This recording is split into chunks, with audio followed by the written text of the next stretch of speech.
Hello, founders. Welcome to another pitch deck critique and review. And this time we got a real special one. Recently, I did a critique and review on this deck from MonoClean. The founder sent it to me, asked for their review. I sent them feedback and they sent it back to me. So we're looking at version 2. I'm not going to go through the whole thing because this is a great opportunity for us to examine the problem statement. And it's important because everything rises and falls as far as your deck on the problem statement. Your problem statement is literally 80% of your deck. It does all the heavy lifting. It is the cornerstone. It is the North Star. Everything rises and falls on the problem statement. Why do you ask? Well, this is very important. An investor is going to make a decision in the first minute of whether they want to invest in your startup based on the problem statement. It's very simple. If they don't believe that it's a valuable enough problem, they're not going to put their money into it. If they're not clear about it, they don't understand it, or they don't resonate, they're not going to value it. And on top of which, they have to believe that it's a big enough problem that they're going to make lots and lots of money. Remember, every investor has their own investment thesis. Sometimes they want to invest in a particular industry, or sometimes they want to invest in a particular severity of a problem. If you've hung around long enough, you've heard me say before, there's a difference between a vitamin problem, a painkiller problem, or an antibiotic problem. If you just need vitamins to address the problem, then that should make some money. And some investors are okay with that if you got the proper branding, customer acquisition strategy, go to market, all that stuff. But it's not something that's going to absolutely be critical compared to maybe a painkiller. Well, it's been proven people will change their behavior to alleviate physical pain. That's the reason we use that metaphor of a painkiller problem. But then we've got the antibiotic problem. That is, if you do not do something about it, you're going to die, or other people are going to die. It's going to be extremely costly, and therefore people are going to be way more motivated. And some investors want to invest in those types of problems. So it really doesn't matter how good your team is, how great your tech is, anything like that. If it doesn't fall into the investment thesis of the investor, then they're not going to invest. And that's the reason we have to refine the problem statement to be super clear and invite the investor in so they immediately get it. You don't want to take chances. Everything rises and falls on this problem statement, and we're going to see that happening in this deck. Before we continue, my name is Ed Kang. Welcome back to my YouTube channel. If we've met before, or if this is the first time, welcome to my YouTube channel. I'm a 7-time funded founder with 2 exits. That's just a fancy way of saying I failed a bunch of times, and I like to do that for your benefit. In other words, I didn't fail for your benefit. I use my failures for your benefit. I record videos like this to help you avoid some of the catastrophic mistakes. Not to say you're not going to make mistakes, but we try and minimize the damage, especially for that early stage founder. Maybe you're raising your pre-seed or your seed round, you're trying to get that traction. I'm here to help you. Now, if you like this type of content, I would really appreciate if you like, comment, and subscribe. All the feedback is really helpful. I love hearing your opinions and helping me understand how to guide this YouTube channel, create the content you want to see. And if you are a founder out there and you want your own pitch deck critiqued and reviewed, stay till the end and I'll show you how to get that done. Let's jump into version 2 of MonoClean. Once again, my kudos to the MonoClean founders for the courage to come back for version 2 and let me record this video. We are back to the cover page and it says application to help clients find cleaning services. I want you to keep this in mind because we're going to come back to this in a moment. Here's the version 1 that they sent me. Don't worry, I'm going to put up the video so you can watch the full review on that. It's very educational. At least I hope it is. It says here approximately 14.8 million households in the US and Canada struggle to find cleaning services that satisfy their quality, pricing, scheduling, and trust criteria. There are a few issues going on here. We're solving multiple problems: quality, pricing, scheduling, and trust criteria. And there isn't enough quantitative data to truly illustrate how big and severe this problem is. I know we got 14.8 million households. I'm going to show you how to make this a lot more succinct. Then the solution for version 1 is that MonoClean is the app that lets households easily find a professional and trusted cleaner with fair pricing at a convenient time. Now, here's what was good. This problem statement and solution were actually linked quite well. So that's a big check mark there. The problem was the problem statement. And that's what we're going to refine here. And you're going to see how I improve it. This is version 2. Among 147.6 million households in the US and Canada, only 14.8 million use cleaning services, with 7.3 million searching online. Of these, 46%, 3.3 million, inquire only about pricing. Next sentence. This scenario, coupled with issues in scheduling and service satisfaction, highlights a significant market gap in efficient, reliable residential cleaning services. This is a great example of an overcorrection. This is the pendulum going from one side, swinging all the way to the other side, to the extreme, when we want to be in the center right here. And I understand. I give this advice and I say we need more quantifiable data, show the severity of the problem. And then there's an overcorrection. There's too many numbers going on here. 147.6 million, 14.8 million, 7.3, 46%, 3.3 million. It's too much overload. On top of which, 147.6 million households, that's irrelevant. They're not all using cleaning services. That's not your market. So we want to back it off and we want to make a more succinct problem statement. And if you do that, you do not need this paragraph. You don't need it because this is going to be enough if you do it correctly.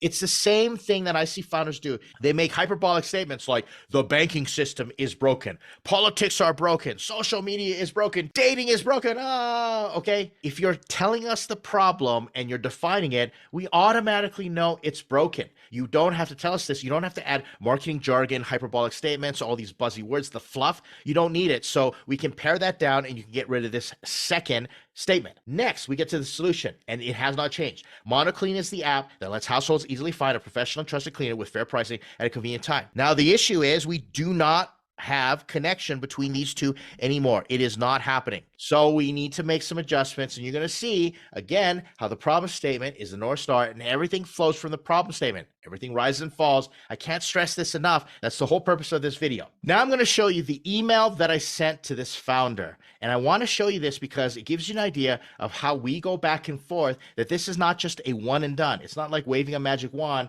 and it automatically, poof, you get an amazing problem statement or amazing pitch deck. Here's what I wrote. Thank you. This is much better, but now it's confusing. Let's start with your problem statement. What really is your number one problem you want to solve? What's the biggest pain point? I can give you feedback based on your answer. I push all my founders to stack rank their problems and pick one. And you think to yourself, but Ed, our solution solves so many problems. We don't want to talk about just one thing, but the investor does not care. What the investor cares about is not how many problems you're going to solve, is how well you're going to solve that first problem. Which one are you picking? The go-to-market strategy. Are you going to dominate, establish your beachhead, land and expand? Because if you can dominate, just like Mark Zuckerberg said, we're going to dominate Harvard with Facebook before we even go to Stanford or MIT. And that was the traction that everybody needed, that they could dominate one market. And who knows, Facebook could have stayed as just a college platform, but they did it right, land and expand. Their beachhead was Harvard. We want to establish a beachhead with one problem to show the investor we know how to focus. And if we can wedge our way into that crack of the problem, maybe it's underserved, underestimated, or underdeveloped, then we are going to be able to expand later on, but we're establishing our dominance. We're going to dominate that niche right there, and that's what investors want to see. It's a short-term strategy, everyone. In the long term, you're going to be expanding, you're going to become generalist, you're going to add all these revenue streams when you get to that unicorn status because you have to, but right now we're focused on stack ranking one problem. That's the reason I asked this question. Now here's the response. Hi, Ed. Thank you for your time. I hope you're doing well. I am doing well. Thank you very much for asking. Regarding the problem, we have analyzed Google search statistics related to cleaning, reviewed many comments on cleaning companies, and based on this, we have gathered information indicating that the main point is pricing. The main point is pricing. Thank you for answering my question. Now, here's what I love. Research. We analyzed Google statistics. We looked at many comments of cleaning companies. We gathered information. That is amazing. All founders need to be able to do this. When I look at a problem statement or I need to create a pitch deck, I go research the competition and I try and find what are the commonalities, what are things people complaining about, what's an underestimated problem that the big guys don't want to look at, but everybody's talking about. I try and find that opportunity there. And that's the reason you want to scroll through all the Reddit posts and all the comments and the YouTube videos and read through the commentary and find out if anybody's doing any critiques on your competition. This is how you get to a good problem statement. So it's a great start. Continuing along, the primary challenge in the cleaning service industry, the difficulty people face when trying to find information on pricing and scheduling it online.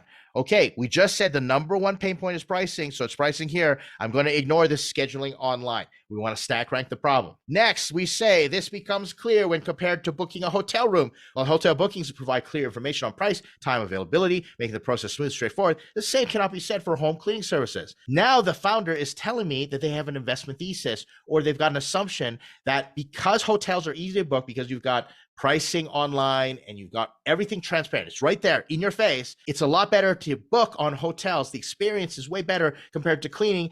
And we think that if we made that same experience available to the cleaning industry, we're going to go gangbusters. Our app is going to crush it, and investors are going to make millions and millions of dollars. Next, nearly half of the individuals looking for cleaning services struggle with a lack of upfront cost transparency.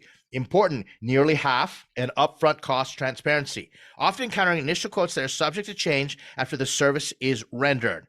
That is because there's not upfront pricing. And so you have to call, you can't book online because you have to call and get a quote. So you're calling them, how much do you charge? They say $100. You go, great, come in week from now. They come in and then they send you a bill for $125. I get it, very frustrating. So then the goal is to bridge this gap, offering a one-stop service solution that provides clear and consistent information, much like the hotel industry. I dig it. I took all this information. I'm going to process all this information into the problem statement. That's how we roll around these parts. This is how we do it. Then I drafted problem statement and a solution statement that I submitted to this founder. And here's what we got here. In the $18.8 billion North American residential cleaning industry, nearly half of all customers are frustrated by the lack of transparent pricing with searching online and price changes after the initial quote. Here's the problem focused, transparent, upfront pricing online. And because it's not transparent, things change after the initial quote. And going back to the data point, nearly half of all customers are frustrated by lack of transparent pricing online. We can infer that half of the $18.8 billion industry is $9.4 billion. This is a $9.4 billion problem because half of these people are frustrated. And therefore, if you can solve it, that's a $9.8 billion market opportunity. You see what I did there? I took out 176 million households and the 3.3 million families and et cetera, and I just showed how big the industry is and how severe the problem. Half of the industry is frustrated, and this is the reason why. This led to the solution statement, which is the inverse of the problem. We flip it and we solve the problem. So again, as I always say, if your problem is something is slow and manual, then your solution needs to be fast and automated. Let's read this. MonoClean is an app where households can find professional and trusted cleaners that offer transparent and fair upfront pricing that does not change after cleaning services are rendered. Every point that supported the pain in the problem statement is in the solution statement, just solved. These two connect. This is the language that investors want to hear, and you're going to impress them because you can talk their talk and say, trust me with your money. We're going to make boatloads of money, and we're going to go to unicorn status together. That's what investors want to hear. But we're not done. Not yet. Remember, we're going to come back to this cover slide. Everything rises and falls on the problem, flows from the problem, including the cover. Here we've got application to help clients find cleaning services. That's straightforward, but it's way too generic. It's too simple. And I'm a big fan of simple statements as sub-headlines on your cover page, but we need to adjust it. Take a look because you don't want to waste this space, this opportunity. You have a chance to tell the investor, this is the direction we're going. Everything is summed up right on this cover slide. Here's what I put. Cleaning services with fair, transparent, and upfront pricing. Notice how I repeated problem solution, combine them together in one sentence so that when you're presenting to an investor, they know what ballpark they're in. They know what they're looking at, especially when they open the deck. They're going to say, all right, is this me or it's not me, which is what you want to do. You want to help that investor make the sorting decision. If I was pitching this live, I'd have this slide up and I would introduce myself. Hi, my name is Ed Kang. I'm the founder of MonoClean. We're creating an app that provides cleaning services with fair, transparent, and upfront pricing. And then I move on. The pain point. Maybe I'd say something. How many times have you tried to look up something online if the pricing is not there right in front of you, like software or ordering food or anything like that? You get frustrated and you just move on. Well, this is what happens in the cleaning services industry every single day. And that's what a live pitch would be like. See how everything flows and there's a story that you can tell. That's a little pro tip right there. I'll give you a little preview on what it'd be like to pitch this live. This brings me to one final point. You will not get a perfect pitch deck working with just me alone as your advisor. We like to tell everyone at startups.com, this is what my colleague Will Schroeder says all the time, we can only get your pitch deck to about an A-. To get it to an A, you need feedback from investors. There's no magic bullet. Every founder is different, every advisor is different, and every investor is different. So you want to test with the investors in your world and keep refining from there. Watch the video that I put on the screen right now in terms of the last pitch deck critique and review I did of MonoClean. It'll show you the process of how we got here. Very educational. go through the process together with me and see how I look at these pitch decks and how these founders are responding. This is an incredibly valuable experience, which is the reason I can't thank these founders enough. Thank you, MonoClean. Thank you to the whole gang for doing this. And if you're a founder looking for your own pitch deck critique and review, leave a comment and I'll tell you how to submit that. Thanks for spending the time with me. Appreciate it as always. I will see you in the next video.